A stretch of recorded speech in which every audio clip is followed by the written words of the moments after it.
Good morning. I'm John Woodrich, CEO of Bryan Medical Center, and welcome to our briefing on October the 22nd. I'm going to start this out with just re-emphasizing again to people, please wear your mask, please social distance, please wash your hands. This is a very important time that we need to stay very true to these guidelines. Today our midnight census is 520. We have tested 27,757 individuals, 3,269 positives. We have 276 pending tests. We're still seeing a pretty good turnaround in less than 2 days from our outside lab. We have 42 positive COVID patients in-house. 18 are from Lancaster County, 24 from outside of our county. We have a total of 45 if we include the individuals that are still pending results that are inpatients. We have 6 of those individuals that are on ventilators. 2 are from Lancaster County, 4 from outside of our county. 11 individuals in our intensive care, 12 in our progressive care unit, and 19 in our general care unit. I wanted to share with you, I know Bob talked about this the other day about the plan we have been working on for a surge as we continue to see an increase in numbers. And it's a complicated criteria, but I wanted to explain some of it to you. So we look at a variety of indicators. One of those is the number of COVID positive patients in-house. We look at our midnight census. We also look at our occupancy within our intensive care unit. And within our intensive care unit, how many of those individuals are COVID positive. We also look to see if we're holding anybody in our emergency department waiting for a bed to free up.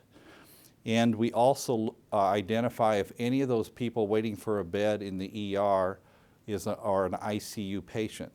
So utilizing these 6 criteria, if we hit 4 of those in a given day, and we look for a trending of over 3 days, we now have a plan to pull back on our elective surgeries or procedures that are requiring an overnight stay.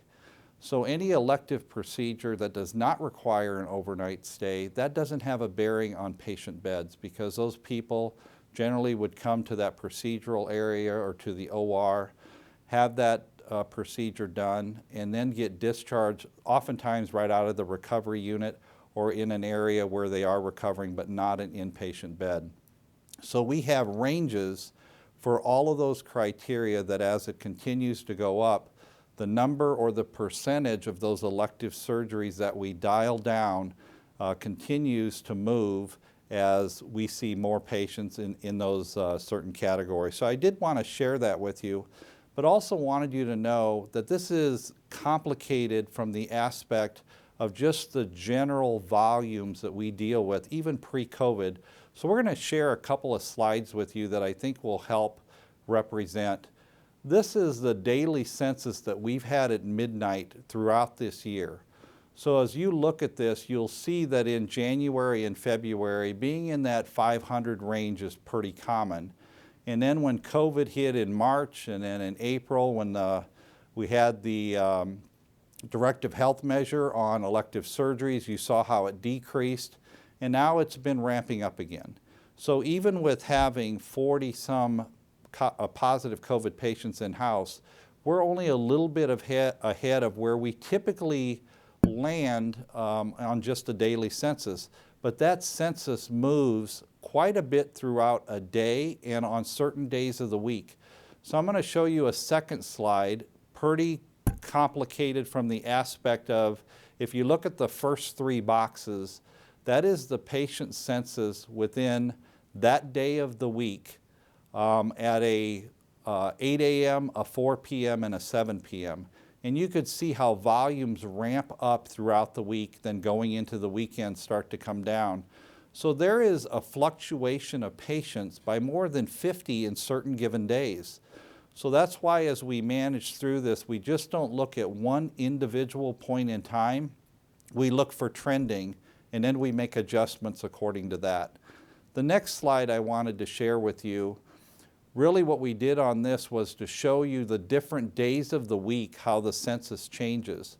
But in this particular slide, we did remove March, April, and May of this year because those were the time when we had the electives cut back and COVID was first hitting us, and it was when we were dealing with something that we were learning about each and every day. But this just gives you a little bit of what we manage on a day-to-day basis pre-COVID or with COVID patients. So what I wanted to share with the community is that we do this in relationship with working with our medical staff, our clinical providers, and we want to make sure that we keep people safe and that we are prudent in adjusting appropriately so we could continue to take care of people all across Nebraska. And as Bob said to you the other day, we will not refuse a COVID patient coming into this organization. It's our commitment to this community and to the region to continue to do that. We would open it up for questions, but before I do that, I want to ask Stacy Dam to come forward, who is our Dean of Enrollment at Bryan College of Health Sciences, and she's going to share with you some great information about our college. And as you've heard in the past, this college is so important as we talk about staffing and bringing nurses and people into this field. This is just another key component of keeping that pipeline and that workforce available. So Stacy? Good morning. My name is Stacy Dam. I'm the Dean of Enrollment Management at Bryan College of Health Sciences. I've been with the organization for 3.5 years now.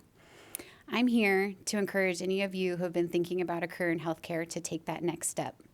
But first, I'd like to tell you a little bit more about the college.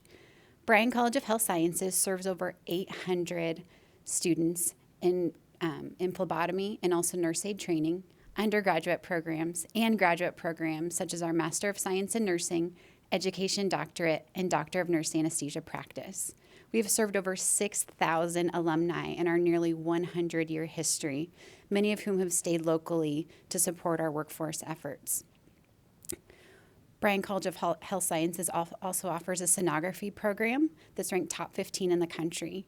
Our biomedical sciences graduates are now in medical school and also PA school, and our recent May graduates for our nursing program achieved a 100% pass rate on their nursing licensure exam. Every student passed their boards their first time. We're just thrilled with all of the successes throughout our hallways, and we really want you to be next.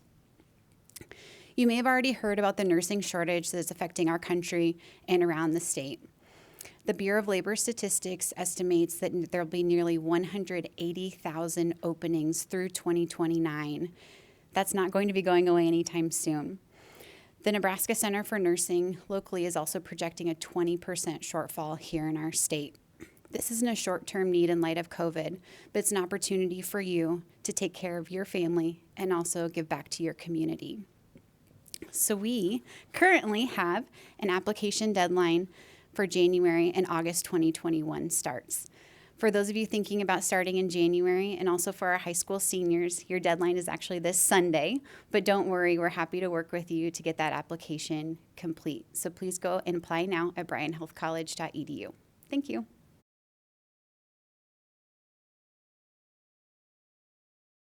Yes, that's a perfect assumption.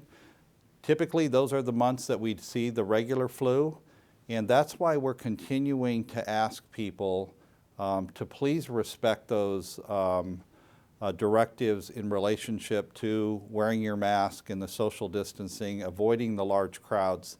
We don't want to be in a situation where we're seeing the strain and the stress on the hospitals. We are feeling it a little bit now, but we can all do our part to avoid that type of situation getting out of control.